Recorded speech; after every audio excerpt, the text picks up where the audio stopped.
دید تمامیت ایران، فرقه دموکرات که با کمک استالین در تبریز روی کار اومد از همین اصطلاح استفاده میکرد و گروه های پانتورکیست مثل گروه های گرگ های خاکستری هم از این اصطلاح حمایت میکنن. وقت هفته گذشته یک کنفرانسی به اسم آینده آذربایجان جنوبی در باکو تشکیل شد که تعدادی از طرفداران ایجاد آذربایجان بزرگ و امپراتوری ترکیه جدید و غیره درش ظاهراً شرکت داشته بودند. جمهوری اسلامی به جای اینکه عکس العمل مسئولانه‌ای نشون بده، به عنوان یک دولت عمل بکنه، طبق روال همیشگیش با حالت روزخونی و سیاه‌بازی و جیغ و داد کردن به میدون اومده، با صحبت از اینکه اصلا جمهوری آذربایجان متعلق به ایران، قراردادهای ترکمانچای و گلستان بایستی لغو بشن، این مناطق بایستی برگرده به ایران، حتی گرجستان و ارمنستان و داغستان هم باید دوباره زمینه ایران بشه و غیره. بعد روزنامه کیهان هم امروز یک مقاله داره، این کیهان چون به اصطلاح منعکس کننده نظریات آقای خامنه‌ای رهبر هست، بیشتر مورد توجه قرار میگیره که آن در سرمقالش خواستار یک رفراندوم هست در آذربایجان، جمهوری آذربایجان، برای پیوستن به ایران و در عین حال برای اینکه ثابت بشه که جمهوری اسلامی یک سیاست خارجی مسئولانه‌ای نداره و اصلا معلوم نیست که کی سر کار هست در تهران، آقای مهمان پرست سخنگوی وزارت خارجه رو هم فرستادن به ایروان، یعنی پایتخت ارمنستان، که اونجا از روابط ایران و ارمنستان صحبت کنه و چه آذری ها رو بیشتر عصبانی بکنه. چون میدونیم آذری ها هنوز از دست دادن قره‌باغ رو به ارمنستان نپذیرفتن، بنابراین این اقدام جمهوری اسلامی تحریک‌آمیز است. به هر حال یه بحرانی به وجود آوردن در شرایطی که ایران در حالت انزوا قرار داره، همونجور که دیشب دیدیم در سازمان ملل موقعی که در مورد محدودیت فروش اسلحه رأی گرفتن، فقط 3 کشور رأی مخالف دادن: جمهوری اسلامی، کره شمالی و سوریه، و نشون دادن که واقعا جمهوری اسلامی در حال انزواست. از رهگذر این بازی خطرناک از این چه زیانهایی متوجه جمهوری اسلامی میتونه بشه؟ زیان اولش این است که نشون میده که در جمهوری اسلامی کسی مسئول سیاست خارجی نیست، بنابراین هیچکی نمیتونه جدیش بگیره. میدونین معمولا در یک کشور منظم و خوب شکل گرفته، میدونیم مثلا خود ایران خودمون زمان شاه هر ننه قمری نمیتونست بیاد سیاست خارجی ایران رو اعلام بکنه و تغییر بده و کشورهای دیگر رو تهدید بکنه، ولی در جمهوری اسلامی یه روز رهبر آقای خامنه‌ای میاد میگه که من اسرائیل رو با خاک یکسان میکنم. اسرائیل یک کشور عضو سازمان ملل، همینطور الکی که نمیشه رفت این کشور عضو سازمان ملل رو با خاک یکسان کرد. اینجور حرف زدن ها مال صدام حسینه که میخواست کویت رو از صحنه حذف بکنه، یعنی از نقشه پاک بکنه، نه به عنوان یک رهبر مسئول و یک سیاستمدار جدی. بعد یه روز دیگه آقای صالحی وزیر خارجه میگه نه، ما با همه کشورها میخوایم روابط خوب داشته باشیم و از انگلستان من خواهش کردم که بیایم دوباره سفارتمون رو باز بکنیم. بعد هنوز اینو نگفته اون آقای جلیلی مذاکره کننده اتمی میگه که بله من اگه دستم باز بود خیلی بهتر میتونستیم مذاکره بکنیم. یعنی کی دست ایشونو بسته؟ خدا میدونه. بعد یه دفعه ببینین آقای حقیقت پور معاون کمیسیون امنیت مجلس میاد میگه که من نقشه هایی دارم که اصلا داغستان و گرجستان و اینا همه مال ماست و بعد بیایم پس. اصلا معلوم نیست که اصلا ایشون با کی صحبت کرده. بعد روزنامه کیهان میاد یه سرمقاله میذاره که بیایم رفراندوم. فقط سیاست جمهوری اسلامی چیه؟ رفراندوم، دعوا، جنگ با خاک یکسان کردن. یعنی معلوم نیست، واقعا یک آش شل قلمکار عجیب غریبی است که میدونیم مثلا اگه زیمبابوه اینجوری عمل بکنه قابل فهم است، ولی ایران یک کشور جدیه، یک کشوری است که به شکل کنونیش در حدود 500 سال تاریخ داره، دارای یک دیپلماسی شکل گرفته بوده همیشه. حالا دولت مزخرفی در ایران سر کاره، خیلی خوب، ولی میدونید ایران به عنوان یک ملت کشوری چیز جدی است، نمیشه همینطوری باش بازی کرد که هر کی هر چی دلش خواست بگه.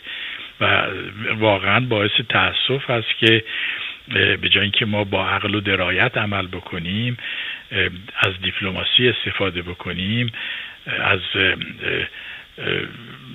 اون قوانین بین المللی که وجود داره استفاده بکنیم در تعیین و شکل دادن به روابطمون با همسایگانمون، از تهدید و مشتکون دادن و لاتبازی و میدونی این کارا رو قالپاق دوزا میکنن، نه اشخاص سیاستمدار واقعا جدی.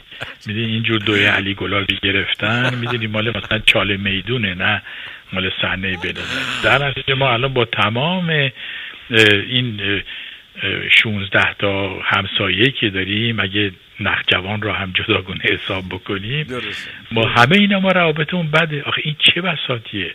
میدین عراقی‌ها با ما بدن، ترک‌ها با ما بدن، ارمنی‌ها با ما بدن، آذربایجانی‌ها، ترکمن‌ها، روس‌ها، قزاقستانی‌ها، سعودی‌ها، عمانی‌ها. میدین واقعا میدین باید یه مدال المپیک حماقت داد به کسانی که این سیاست اینجوری میکردن که هر روز برای ما یه دشمن تازه درست میکنن. مگه آزار دارید شما؟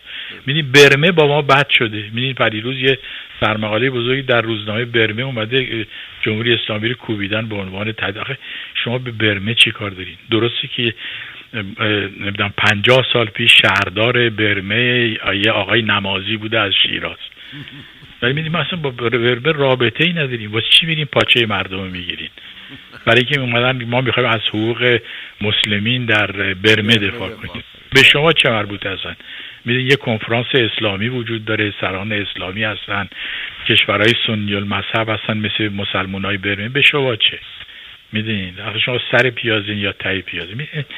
یعنی واقعا من واقعا باور کنین هیچ وقت فکر نمی کردم که ایران یک کشور با مسئول، جا افتاده، با سابقه تاریخی بتونه به سخیفترین شکل ممکن به عنوان یک کشور جهان سومی بدبخت تا نوبنیاد عمل بکنه. بله واقعا من خاطرم هست در همون روزگار گذشته پیش از انقلاب ما با دیده تمسخر به کشورهایی مثل اوگاندا و رهبرش اصلا نگاه میکردیم و میگفتیم اصلا فکر نمی کردیم ما یه جایی قرار بگیریم که امروز جناب عالی بگید که از زیمبابوه بدتر رفتار میکنم و واقعا جای تاسفه. اشاره کردید به جلیلی، خاویر سولانا مسئول قبلی گفتگو با جمهوری اسلامی هم گفته که این طرف اصلا ظرفیت مذاکره نداره و اصلا با اون مذاکره معنا نداره. این مذاکره با خامنه ای است، اونم با 10 تا واسطه، و اظهار ناامیدی کرده نسبت به موفقیت مذاکرات پیش رو. جناب عالی نظرتون چیه در مورد این مذاکرات؟ ببین این حرف آقای سولانا در واقع تکرار حرف کریس پاتن است که این دیپلمات و سیاستمدار انگلیسی که پیش از آقای سولانا مسئولیت امور خارجه اتحادیه اروپا رو بر عهده داشت. کریس پاتن میگفت که در ایران وزیر خارجه نیست، بلکه یک اکتوری است که رول وزیر خارجه رو بازی میکنه. رئیس جمهوری نیست، یا اکتوری است که رول رئیس جمهوری بازی میکنه. مثل تو تلویزیون گاهی چیزایی هست راجع به وزرای خارجه یا مذاکره کننده ایرانی هم هر 10 دقیقه باید بره تلفن کنه به تهران. میگه من میخوام برم دستشویی، ولی در واقع میخواد بره تلفن کنه به تهران. میدونین در نتیجه مذاکره اصلا مطرح نیست. یه آقایی میاد به اسم جلیلی یه چیزایی رو میگه که نوشتن براش میخونه، میگن در پس آینه طوطی صفت هم داشتن، هرچه استاد ازل گفت بگو میگویم، اینا رو میگه، بعد یه چیزهایی هم یادداشت میکنه با زور برمیگرد. به همین جهت مذاکرات ممکنه سالهای سال طول بکشه و این واقعا منظورم جوک گفتن نیست. و این مثلا مذاکرات راجع به دریای خزر یا دریای مازندران رو نگاه کنیم، 22 سال مذاکره. همین یعنی اصلا مسخره است. تمام کشورهای ساحلی دریای خزر یا دریای مازندران به توافق رسیدن برای تعیین رژیم اداره و بهره برداری از این دریای بسته. به جز جمهوری اسلامی نمیتونه تصمیم بگیره. چرا؟ برای اینکه اگر تصمیم گرفتن هر کاری بکنن، گروه های دیگه هوشون میکنن که آقا شما اسلامو به باد دادین رفت فلان. یعنی روابط ایران رو با افغانستان نگاه بکنید، این رودخونه‌های پریان رود و هری رود هر سال مسیراشون عوض میشه. در زمانش ها مسیراشون عوض میشد، ما هر دو طرف مرز رو یک کمی عوض میکردن، تمام شده رفت. ولی حالا کار به زد و خورد مرزی میکشه. میدونی یعنی اصلا ساده ترین چیز رو اینا نمیتونن تصمیم بگیرن. چرا شط العرب رو نمیشه باز کرد با عراق؟ عراق هم الان یه دولتی داره که نسبت به جمهوری اسلامی نظر بدی نداره. چرا نمیتونن بازش بکنن؟ برای که هیچ کس نمیتونه در جمهوری اسلامی تصمیم بگیره مگر برای فحش دادن، برای تهدید کردن، برای لاتبازی در آوردن، برای حرفای احمقانه زدن، برای انقلابی نمایی کردن. میدونید برای کارهای مزخرفی که میدونید تینیجرها میکنن. میدونید اینه گرفتاریشون. چرا ما نمیتونیم به این مسئله اختلافی رو که بر سر نصف جزیره ابو موسی داریم با شیخ شارجه و امارات متحده عرب حل بکنیم؟ باز چی آقای رفسنجانی توافق نامه‌ای رو که خود ما امضا کرده بودیم، یعنی ایران امضا کرده بود، زیر پا گذاشت؟ برای اینکه جرئت نمی‌کرد نظر، اگه نمی‌کرد هوش می‌کرد. یعنی می‌دونید این یک سیاست خارجی است که متکی است بر سیاه‌بازی و تعزیه گردونی و کارهایی که آخوندا درش تخصص دارن و این واقعا در شأن یک کشور جدی و مهمی مثل ایران نیست. و به این ترتیب شما نامید از هر گونه دستیابی به یک توافق معقول در مورد پرونده جمهوری اسلامی اتمیش؟ یه توافق واقعی بله به هیچ وجه اینو ممکن نمیبینم، ولی البته میدونی هر دو طرف نیازمند یه صحنه سازی هستن. میدونی آقای اوباما خیلی خوشحال خواهد شد اگر بتونه بگه که ببینین من کاری رو انجام دادم که تمام رؤسای جمهوری آمریکا از کارتر و ریگان و بوش نمیدونم اول و بوش دوم و کلینتون و اینا نتونستن انجام بدن و با صحنه سازی و تعزیه گردونی و اینا یه چیزی عرضه بکن. از طرف دیگه جمهوری اسلامی هم با بحران اقتصادی که داره، با انزوایی که در حال حاضر داره، با اختلافات درونیش خیلی علاقمند خواهد بود که بگن که رهبر یعنی آقای خامنه ای یک موفقیتی به دست آورد در تاریخ ایران بی سابقه. همونجور که آقای ولایتی اخیراً گفت که پیروزی ایران در ملی کردن صنعت نفت هم مدیون آقای خامنه ای بود. درسته که اون موقع آقای خامنه ای مثلا 10 سالش بوده یا 12 سالش بوده، ولی آقای ولایتی یعنی واقعا این جوک نیست، میتونیم برین بخونیم. و بعد نقش مهمی رهبر اعلان کردن در ملی کردن نفت. بعد میگن که آقای خامنه ای نفت رو ملی کرد، حالا نمیدونم اورانیوم رو هم غنی کرده و اتم رو هم ملی کرده و پیروز شده.